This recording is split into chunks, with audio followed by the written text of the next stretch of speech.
just illustrates some of the imbalances you have in this area. That's a tough area, and but I think it does show some of the risks for the stream. I mean, in an ideal world, you develop something here, you found the company here, you fund it here, you grow it here. Some of the founders make some money and found other companies here, and you build out the cluster. I mean, that's our favorite story. The international competitive environment is making that more difficult. Any more questions before we close here? I just wanted to ask you about, you mentioned federal agencies and them being the uncentralized nature of the system.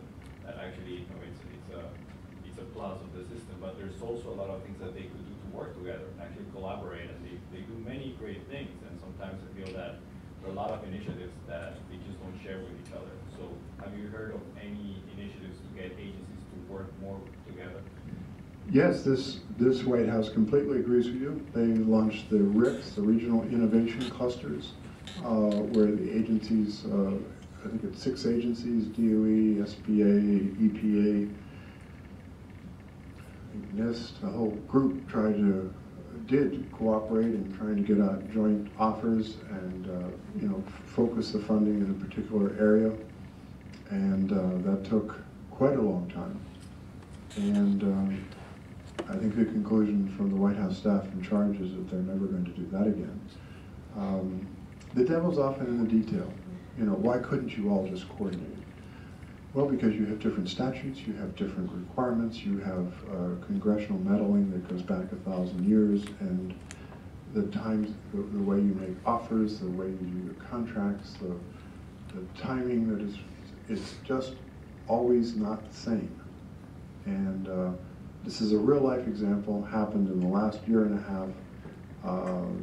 Ginger Liu in the National Economic Council led this, and now the new approach is that they're going to do separate baskets where each agency will come and say, this is what we could do for you in this sector, but we're not going to try and do it jointly. The basic answer is that the overhead costs of pulling together exceed the value of the common effort. Yeah, but not even that. I think, for example, it's a shame that you got a lot of great ideas within the ATP program that never got applied to all of the other programs that you have, all of the other agencies. And for example, if you see now National Science Foundation has the STAR Metrics program, and that same program would be applied across the board to many other agencies. The STAR Metrics program? STAR Metrics program, yeah. I don't know that, but when we get offline, perhaps we could talk about that. There's a variety of things that go on in the federal government. I've worked in the innovation space for years, and I would argue that I actually know but a fraction of what goes on through the National Science Foundation, not our largest place, is very complex. But what you shouldn't do as a region is fail to address those opportunities. I mean, you need to work at them, and you need to network within the government. Again, your leadership here has been active in pursuing some of the new Department of Energy funding opportunity announcements. And but I would take the approach that if that doesn't work, some of our research in the old ATP program showed that if companies had started to cooperate together in order to get an ATP grant, if it didn't work, sometimes they would simply continue to cooperate. They realized that they had a basis for do that or seek alternative funding.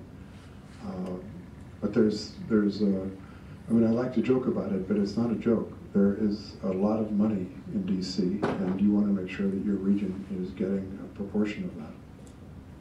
Perhaps on that message we could... Okay, just thank you.